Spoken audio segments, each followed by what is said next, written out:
রবি ইবনে সুলাইমান তার বন্ধুদেরকে বলল, বন্ধুরা রে, সবাই আমরা টাকা জোগাড় করা শুরু করে দেই। রবি ইবনে সুলাইমান তার বন্ধুদেরকে বলার পরে বন্ধুরা প্রত্যেকটা দিন কামাই কাজের মধ্যে থেকে অল্প অল্প করে কিছু টাকা তারা রেখে দেয়, হজের জন্য নিয়ত করেছে। সুবহানাল্লাহ কোন। আর নিয়ত করে কি, টাকা বেশি হলে বলা এটা করব সেটা করব, এখানে যাব সেখানে যাব। আর ওনারা নিয়ত করতেছে কি, যে আমরা ইনশাআল্লাহ টাকা হলে হজ করতে যাব। সুবহানাল্লাহ। আমার ভাইয়েরাম, রবি ইবনে সুলাইমানের কয়েক বছর পরে রবি ইবনে সুলাইমান এবং তার বন্ধুদের সকলের হজ করার টাকা হয়ে গেছে। আমার ভাইয়েরা, তাহলে বোঝা গেল তার বন্ধুরাও ছিল তার মতোই, তাদের ধ্যান ধারণা ছিল। আপনার বন্ধু নামাজ পড়তে আপনি আসতেছেন, আপনার বন্ধু যাচ্ছে ঘাড় কাত করে সিনেমার হলে, জোরে কোন ঠিক কিনা?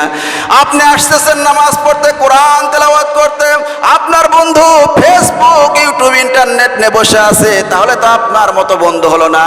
কিন্তু একটা জিনিস খেয়াল রাখবেন, আপনি যেমন বন্ধু বানাবেন কিয়ামতের দিন, ওই বন্ধু যদি জাহান্নামে হয়, আপনাকে ছাড়া কিন্তু জাহান্নামে যাবে না। এই জন্য বন্ধু বানাইতে হবে বন্ধুর মতো।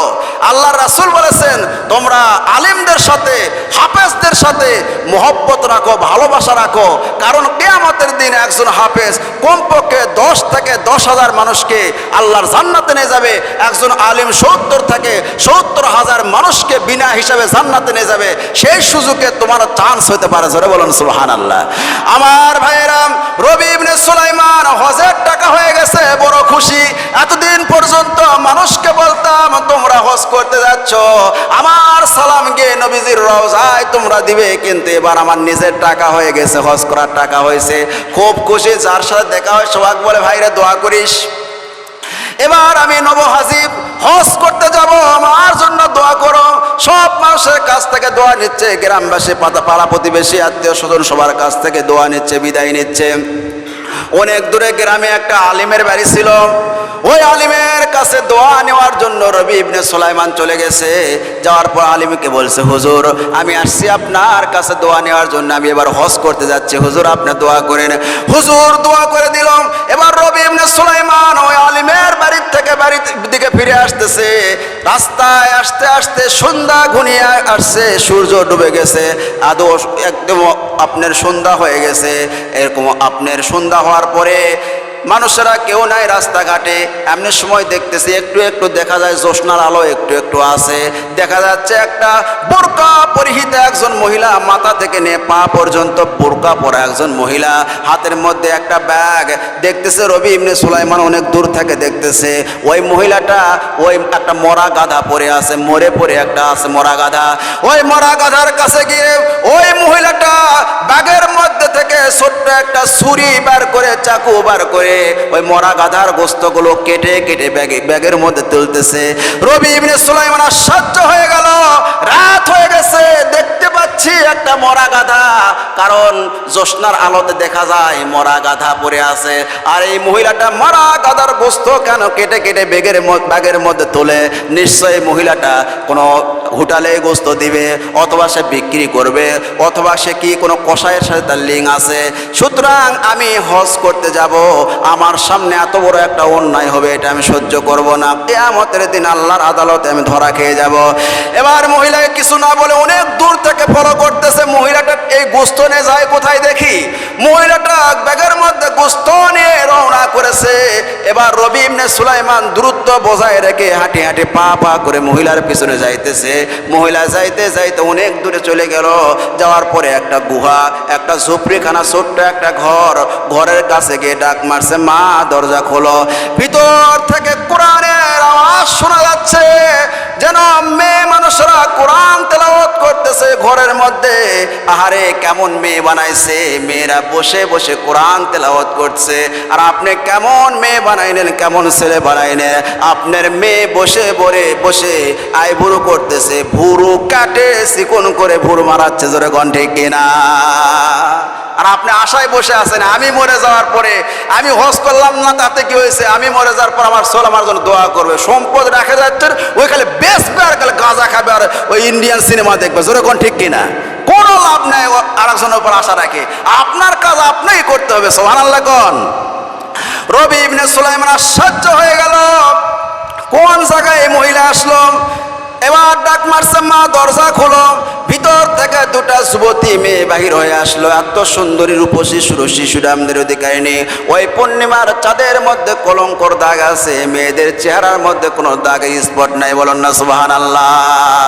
কারণ ওই মহিলারা, ওই মেয়েগুলো সাধারণ কোন মানুষ নয়, নবীর বংশের মানুষ। আল্লাহু আকবার কোন। ওই মেয়েগুলো বের হয়ে আসছে।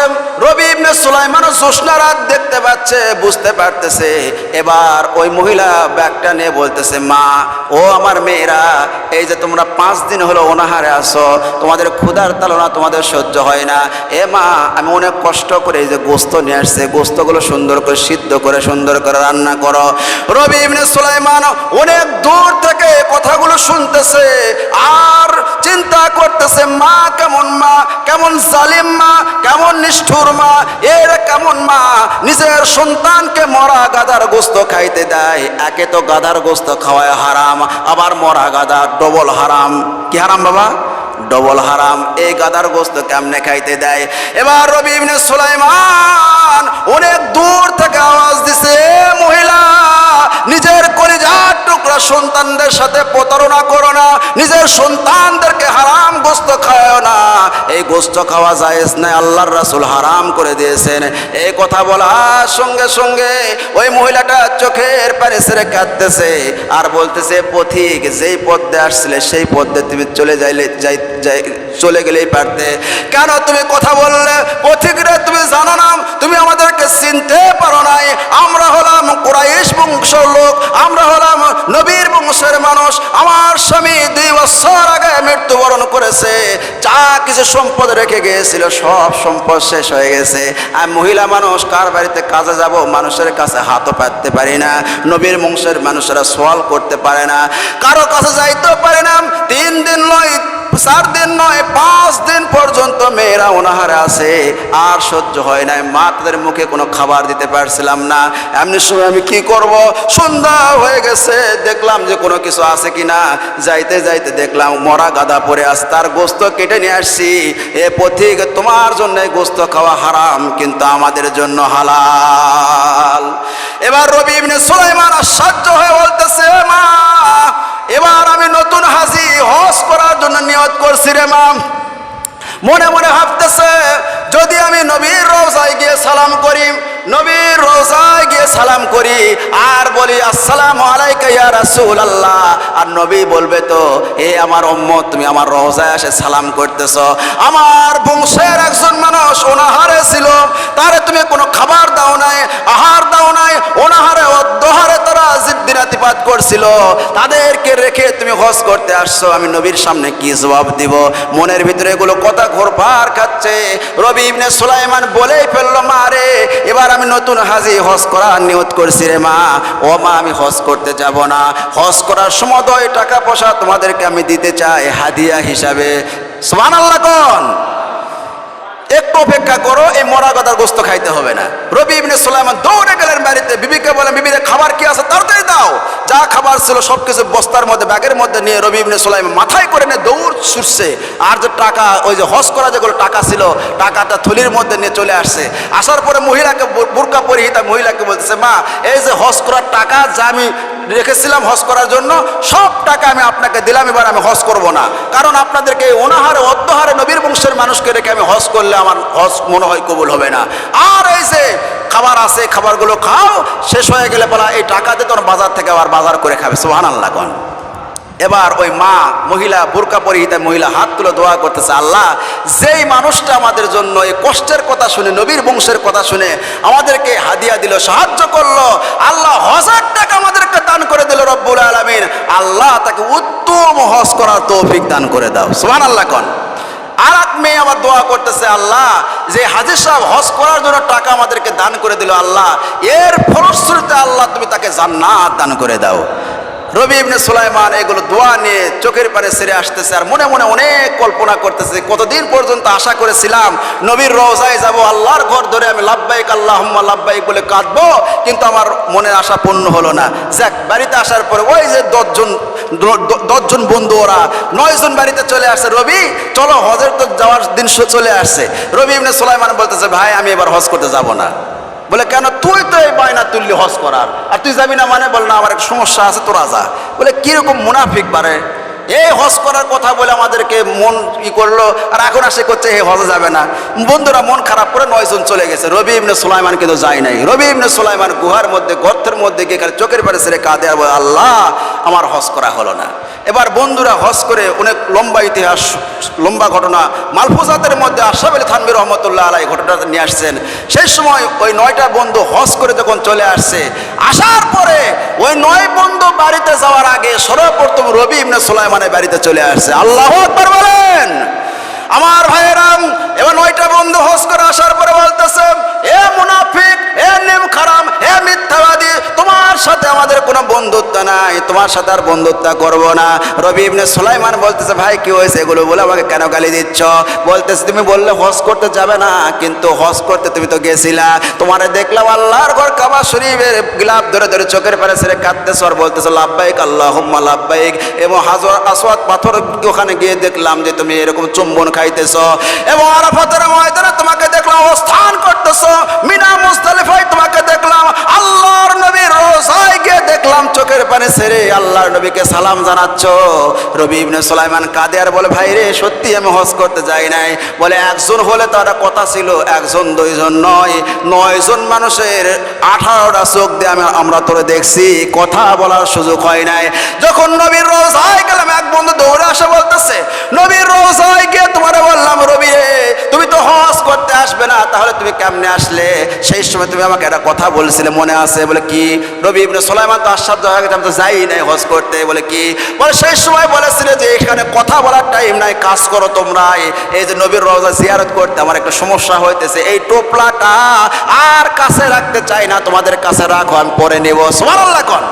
এই যে টোপলা দিছিলে, এটা কি টোপলা? আমার কাছে দিয়ে তুমি কুলির কাজ করাইলে, আর সারা মক্কা মদিনা আমি কুলির মতো ঘুরছে, আর তো পালাম না। এই বেটা মুনাফিক, লে তো টোপলালে, টোপলার উপর লেখা আছে, মা তুনফিকু ফি সাবিলিল্লাহি ওয়াফাইলাইকুম ওয়া আনতুম লা তুজলামুন। আরবিতে কোরআনে একটা আয়াত লেখা আছে, সুবহানাল্লাহ বলেন। রবি ইবনে সুলাইমান তো আশ্চর্য হয়ে গেছে, কি কই, আমি তো হজেই যাই নাই, আমার সাথে টিটকারি করতেছে কিনা। এবার ওই টোপলাটা নিয়ে রবি ইবনে সুলাইমান ঘরের মধ্যে গিয়ে চোখের পারে ছেড়ে কাঁদতে, সেই রাত্রে আপনার ভাতও খাই নাই, কাঁদতে কাঁদতে ঘুমে আসছে, ঘুমের ঘরে স্বপ্ন দেখতেছে আল্লাহর নবী মদিনার দুলাল তার ঘরের মধ্যে হাজির হয়ে গেছে। সুবহানাল্লাহ। আসে বলতেছে, রবি ইবনে সুলাইমান, তুমি হজ করতে যাও নাই, কিন্তু আমার বংশের একজন মানুষকে, একটা বিধবাকে, 2 জন ইয়েতিমকে, তাদেরকে তুমি সাহায্য করেছো, আমার আল্লাহ খুশি হয়ে গেছে, আমাকে জানাই দিয়েছে আল্লাহ পাক তোমার হজকে কবুল করেছে। শুধু হজ কবুল করে নাই, তোমার সুরত ধারণ করে আল্লাহ পাক একজন ফেরেশতা পাঠিয়ে দিয়েছে, কিয়ামত পর্যন্ত ওই ফেরেশতা তোমার নামে হজ করবে। জোরে বলেন সুবহানাল্লাহ। তোমার হজ কবুল করে আল্লাহ পাক 6 লক্ষ হাজী সাহেবের হজকে কবুল করে নিয়েছে। জোরে বলেন সুবহানাল্লাহ। রবি ইবনে সুলাইমান বলে, তা বুঝলাম নবী, কিন্তু এই যে আমাদের টোপলা দিয়ে গেছে, এই টোপলার মধ্যে কি আছে, ব্যাগের মধ্যে কি আছে? আল্লাহর রাসূল বলতেছে, টোপলার মধ্যে মা তুনফিকুনা ফি সাবিলিল্লাহি ওয়াফাইলাইকুম ওয়া আনতুম লা তুজলামুন, তোমরা যদি আল্লাহর রাস্তায় 1 টাকা দান করে দাও, আল্লাহ পাক 10 গুণ তোমার হাতে ধরায় দিবে। তুমি 1 টাকা দান করেছিলে, এরকম ভাবে তুমি যা দান করেছিলে তার 10 গুণ স্বর্ণের টাকা আমার আল্লাহ তোমাকে দিয়েছে। জোরে বলুন সুবহানাল্লাহ। আল্লাহ পাক আমাদের সকলকে হজে মাবরুর করা তৌফিক দান করুন। আখির আলহামদুলিল্লাহ রাব্বিল আলামিন। আসসালামু আলাইকুম ওয়া রাহমাতুল্লাহি ওয়া বারাকাতুহু।